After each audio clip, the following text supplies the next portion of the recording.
അതല്ല, അതിപ്പോ ഈ പിണറായി അല്ല, ഞാൻ പറയുന്നില്ല. ആര് വിചാരിച്ചാലും അത് പൊളിച്ചു നീക്കൂല. ഈ രാജ്യത്തൊരു നിയമം നിലനിൽക്കുന്നുണ്ടെങ്കിൽ, ഞാൻ കോടതിയിൽ നിന്ന് ഓപ്ഷനിലെടുത്തൊരു പ്രോപ്പർട്ടിയാണ്.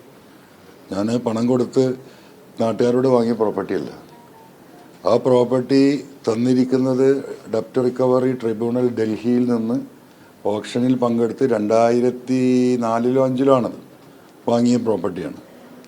അതിൻ്റെ ആ കോടതി എന്ത് അവകാശമാണ് തന്നത്, ആ അവകാശം തന്നെയാണ് ഇപ്പോഴും നിലനിൽക്കുന്നത്. അപ്പോൾ അതിൻ്റെ ഡോക്യുമെൻ്റ് അടക്കം അത് വിശദീകരിക്കേണ്ട വിഷയമാണ്. ഒരു കമ്പനി തുടങ്ങാൻ വേണ്ടി സർക്കാർ നൽകിയിരിക്കുന്ന ഭൂമിയാണ്, ആ ഭൂമിയാണ് താങ്കൾ ഏറ്റെടുത്തിരിക്കുന്നത്. പച്ചക്കള്ളം നാളെ നമുക്ക് വിശദീകരിക്കാം. റെക്കോർഡിങ്ങൊക്കെ തരും. ഇതൊക്കെ സർക്കാർ റെക്കോർഡുള്ള കാര്യങ്ങളാണല്ലോ. ഞാൻ കെട്ടിടത്തോടു കൂടിയാണ് വാങ്ങിയിട്ടുള്ളത്, മനസ്സിലായില്ലേ? കെട്ടിടം ഉൾപ്പെടെയാണ് കോടതി തന്നിട്ടുള്ളത്. അത് നാളെ നമ്മൾ വിശദീകരിക്കും. ഒരാളും ഇത് പൊളിച്ചു നിൽക്കില്ല. അതല്ല, അതിപ്പോ ഈ പിണറായി അല്ല, ഞാൻ പറയുന്നില്ല.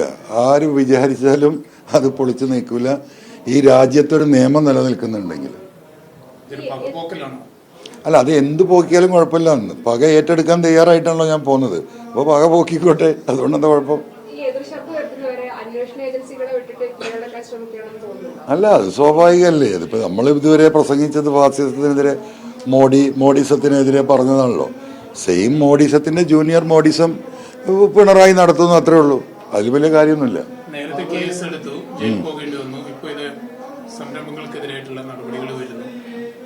അല്ല, വരട്ടെ, ഇതൊക്കെ പ്രതീക്ഷിച്ചിട്ടല്ലോ. ഞാനൊന്നുമില്ലാതെ ഞാനീ പറഞ്ഞത്, പിണറായി വിജയൻ എനിക്ക് സല്യൂട്ട് അടിച്ച് നമസ്തേ അൻവർ എന്ന് പറഞ്ഞ് എന്നെ ബഹുമാനിച്ച് അങ്ങോട്ട് പിരിഞ്ഞു പോകുമെന്ന് വിചാരിക്കാൻ ഞാൻ വിഡ്ഢിയൊന്നുമല്ലല്ലോ. അത് അവരുടെ ഒരു രീതിയല്ല, അവർ നേരിടുമല്ലോ. നേരിട്ടെ. എങ്ങനെ? പൂർണ്ണമായിട്ടും അത് ബോധ്യപ്പെടുത്തണല്ലോ. അല്ല, അതൊക്കെ നാളെ പറയുന്നു. Tomorrow will see.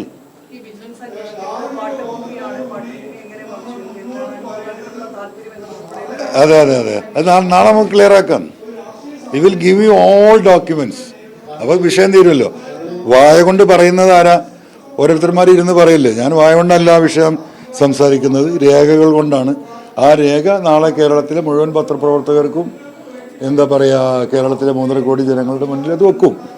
താങ്കൾ കൂടി പിന്തുണ നൽകിയിരുന്ന ഒരു സർക്കാരിനെതിരെയാണ് ഇപ്പോൾ പ്രതിപക്ഷം ഈ കോവിഡുമായി ബന്ധപ്പെട്ട കോഴി ആരോപണം അടക്കം ഉയർത്തിക്കൊണ്ടുവരുന്നത്. അതിനെക്കുറിച്ച് എന്താണ് പറയുന്നത്? അല്ല, എല്ലാ കാര്യങ്ങളും ഇപ്പം നടന്നുകൊണ്ടിരിക്കുന്ന പാലക്കാട് ബ്രൂവറി, എന്തിനായി ബ്രൂവറി? ഈ സംസ്ഥാനം നേരിടുന്ന ഏറ്റവും വലിയ വിഷയം എന്താ നിങ്ങൾക്കറിയാലോ? മിനിഞ്ഞാന്നാണ് മകൻ അമ്മയെ വെട്ടിക്കൊന്നത്. ഇന്നലെയാണ് അച്ഛനെ തല്ലിക്കൊന്നത്.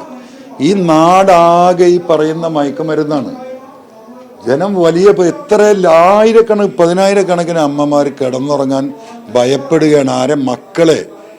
വാതില് ഒരു കുറ്റിയിട്ട് രണ്ടാമത് കുറ്റിയിട്ടിട്ട് അമ്മമാര് മക്കളെ പേടിച്ച് കിടന്നുറങ്ങുന്ന വീടുകൾ 10,000-ങ്ങളാണ് കേരളത്തിൽ. ആരാണ് ഇതിനെ തടുക്കേണ്ടത്? ആരാണ് ഈ മയക്കുമരുന്നിനെ എതിർക്കേണ്ടത്? ആ വിഭാഗം, ആ പോലീസ്.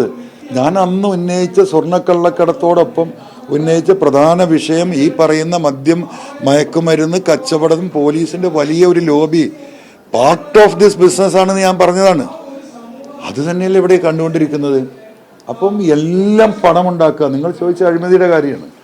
ഇപ്പോൾ ഈ പറയുന്ന കൊറോണയായാലും ഇപ്പം എന്താ വയനാടിൻ്റെ സ്ഥിതി? എന്താണ് ഈ വയനാട് റീസെറ്റിൽമെന്റ് ഇപ്പോഴും നടക്കാത്തത്? വിശദീകരിക്കേണ്ടതുണ്ട്. രേഖാപരമായിട്ട് അതിന് പ്രത്യേക സമ്മേളനം തന്നെ നമ്മൾ വേറെ നടത്തുന്നുണ്ട്. എല്ലാം അഴിമതിയാണ്.